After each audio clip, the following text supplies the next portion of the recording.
মানবিক করিডোরের নামে করিডোর দেওয়ার কথা হচ্ছে। এমনি তো আরাকান স্টেট যেখান থেকে রোহিঙ্গাদেরকে আজকে বাংলাদেশে পাঠানো হয়েছে, এবং আরাকান আর্মি যে রোহিঙ্গা যে আরাকান স্টেটটাকে যে তারা দখল করেছে, এটাও আমাদের জন্য অনেক হুমকির মধ্যে আমরা পড়ে আছি। কারণ ভারতের মিজোরামে, ভারতের ত্রিপুরায় এবং মিজোরাম আর আরাকানের মাঝখানে একটা চীন রাজ্য নামে একটা রাজ্য আছে, মিয়ানমারের ত্রিদেশীয় সীমানা বান্ধবনে রয়েছে, মিয়ানমার, ভারত এবং বাংলাদেশ।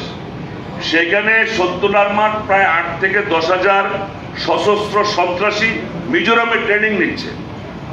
তারা যে কোনো মুহূর্তে সশস্ত্র সংগ্রামের মাধ্যমে পার্বত্য চট্টগ্রামকে তারা আলাদা একটা স্বাধীন রাষ্ট্র তারা গঠন করবে, এটা তাদের প্রতিজ্ঞা।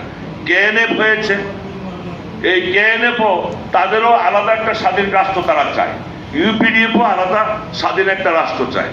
এবং আরাকান আর্মির মধ্যেও আমাদের পার্বত্য অঞ্চলের উপজাতীয় অনেক যুবক যুবতী মেয়ে ছেলেরা আছে, কিন্তু আরাকান আর্মির সাথে তারা সেখানে কাজ করছে। এবং আরাকান আর্মির হস্তগত হয়ে যায়, তাহলে পার্বত্য চট্টগ্রামের বিচ্ছিন্নতাবাদী যারা সশস্ত্র সন্ত্রাসী, তারা ভাববে আরাকান আর্মি যদি বারবার সামরিক যাত্রাকে পরাজিত করে স্বাধীন করতে পারে, তাহলে আমরা কেন পার্বত্য চট্টগ্রামকে পারবো না? এবং তারা তাদেরকে আরো প্রমোট করবে, সহযোগিতা করবে, এই করবে সেই করবে। তো আমরা আসলে বিজয়ের সাথে এটুকু বলতে চাই, পার্বত্য চট্টগ্রাম 56,000 বর্গ মাইলের স্বাধীন বাংলাদেশের একটা গুরুত্বপূর্ণ অঞ্চল, একটা অংশ। পার্বত্য অঞ্চলে 71 সালে মুক্তিযুদ্ধ হয়েছে। মুন্সি আব্দুর রব 7 জন বীরশ্রেষ্ঠের মধ্যে একজন বীরশ্রেষ্ঠ পার্বত্য চট্টগ্রামের রাঙ্গামাটির নানিয়ার চরে তার সমাধি রয়েছে।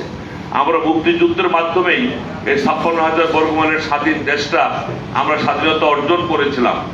আজকে স্বাধীনতার 54 বছর আমরা পার্বত্য অঞ্চলে যারা বসবাস করি 54% বাঙালি, আমরা অনেক বড় বৈষম্যের শিকার।